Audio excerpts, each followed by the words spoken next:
Greetings and salutations, you beautiful collectors and masters of the universe fans, or should I say Princess of Power fans. Thanks for tuning in. Once again, it is the one and only Optibotimus coming at you with another video review. And again, thanks to the folks over at Mattel, we are going to be taking a new look at the Masters of the Universe Origins Cartoon Collection FROSTA. Now, this is one that, oddly enough, has been kind of hard to find for the most part. I've been paying attention to a lot of the online Facebook groups and things like that. She sells out quickly, whether it be Amazon, even the Mattel Creations website. I do believe she sold out. Big Bad Toy Store, like, she's like flashing out quick. I don't know what the deal is. I don't know why so many people are kind of flocking to this particular figure, but it is what it is. For the package, as you can see, you got a gorgeous bubble right there showcasing the figure. There is a little bit of controversy on this particular figure, and I'll get to that here in a little bit. You can see the Cartoon Collection logo right down there. You got Hordak peering over the Masters of the Universe logo right there. You got the anniversary logo right there. Mine kind of got squished. So, it is what it is. I'm going to open it anyhow. Go around the back. See the other figures that are available. You can also see FROSTA up here. There's no real kind of, I guess, homages other than like some Frost Beasts or something like that. I don't really see anything that it kind of hints towards other figures that we're going to be getting, but we did get a pretty substantial hinting in the one of Buzz Off, so that's kind of fun. You can see that she basically, you can twist her into powerful battle positions. That's just her articulation, but she also does come with some blast effects, which is interesting because she does stuff like that. This girl is kind of funny because she had like a super massive crush on He-Man. So, really kind of funny, and she's the queen of, like, Frostland or something like that. But for the packaging on her, that is about it. So, without further to-do, let's get her out here and see how cool she actually... Get it? How cool she actually is. And here we have FROSTA open up and out of her packaging. And starting off first, as always, these figures do come with a little kind of a diagram that shows parts that can be removed, like her head, her arms, her little cod piece down there, like her leg section down below her knees. Those can all be popped off and swapped and things of that nature. She also does come with this comic book. I'm getting like a collection of comic books in the back corner of my review area. There's Skeletor. There's more Skeletor. There's Hordak. Little baby Hordak. What the shit? Little baby Hordak. That's fun. I feel like especially when I'm looking at this, I feel like the card. Oh, there's Keldor too. That's interesting. I feel like the art in here is getting a little softer by comparison. I don't know. I'm kind of curious. Hold on. I got like a ton of these.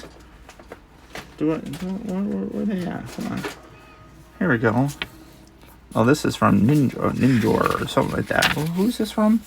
Oh, this was early. Yeah, so it's like just comparing the art. Let me find a good image here. Yeah, see, like this is very like sharp in it. I don't know. Does it look a little bit softer to you guys? Maybe I'm crazy. Kind of a little bit, but you know. It is what it is. So setting those over there.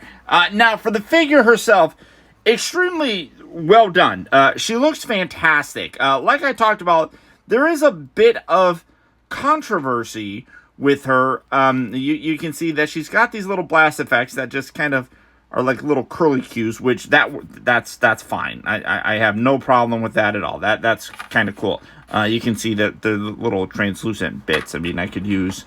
that's kind of cool. The dude from Iceman from Mega Man. I just have a whole bunch of random stuff down here. I would probably say that I'm happy with the figure, but I do gotta agree with what some online people are saying, that the face, the head sculpt, you can see is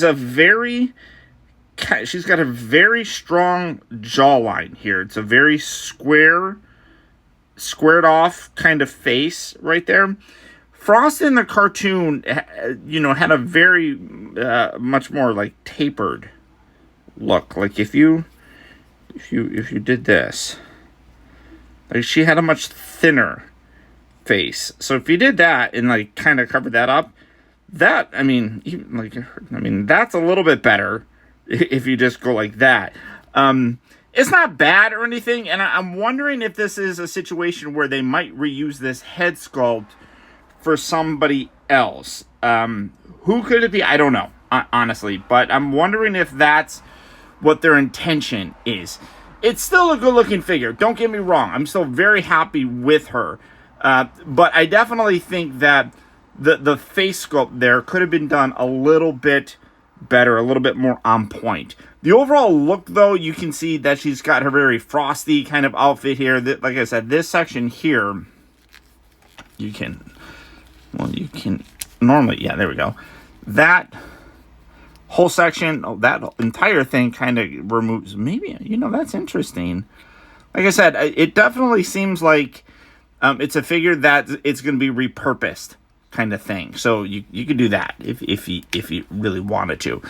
But the design of it looks really good. The boots are really nice. You can see that frost effect going all the way up. I'm trying to get these joints to pop. Always makes me nervous when they don't do it. It gives me NECA PTSD sometimes. So it's always, you know what? I don't want to force that. Oh, because her leg is freaking backwards. Oh my god. God, I'm so glad that I was not doing that. Which way? That was making me extraordinarily nervous. Okay, that's better. Woo, woo, woo. Yeah, so is that right? I feel like that's her knee. I feel like that's her kneecap right there. Okay, that was making me freak out a little bit. So there you go. Be careful with your figures, guys. You almost witnessed me breaking her live on camera. So let's see. The whole like boot thing is kind of like a little messed up now. So there we go. I gotta just make sure that everything is lined up. Okay, there we go. You can see that she does have a cape. It is a softer one, but it does just kind of drape around her neck right there. She does have long hair, so kind of like what we saw with Catra. Kind of limits some of the articulation, but really not that much. You can kind of rotate that around, and you can see that it kind of folds along the curvature of her shoulders. So her head does pretty much stay up straight when you're rotating her head around, which is nice. She does have the up and down kind of thing. Shoulders move in and out. They rotate. All that same articulation is there. You do have a waist cut. It is a little bit more limited because of the whole bodice. I don't know what that would be called, but I mean, you can see that kind of rotates everything around. So just, be cautious.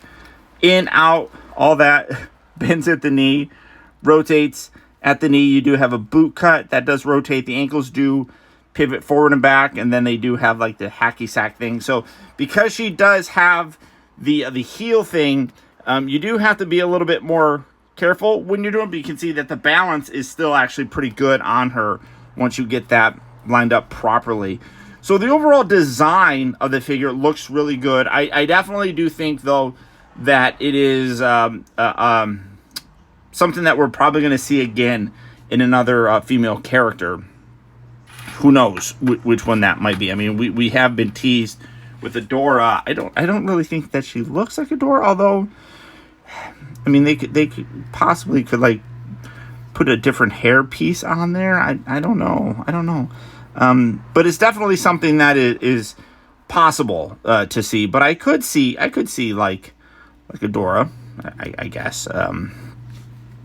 I don't know. The overall design, though, I think is really nice. I do think that it's going to be reused, though. So there is Frosta. I definitely recommend picking her up if you can find her.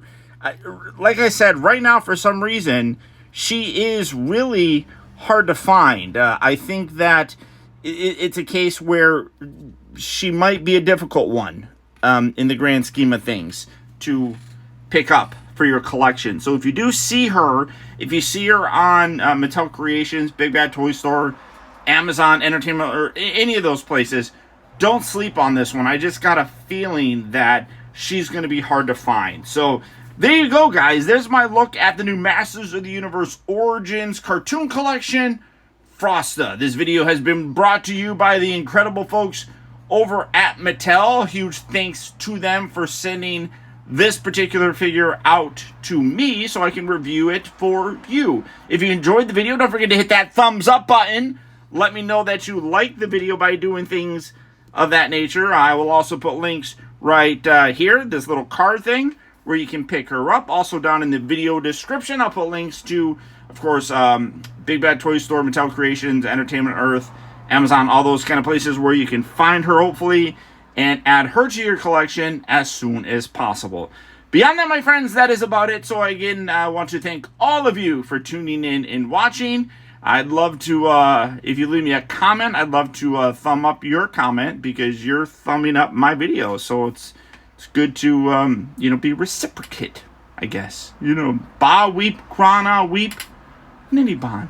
So until next time, guys, this has been Optibotimus saying, roll out slowly, because, you know, don't rush through things.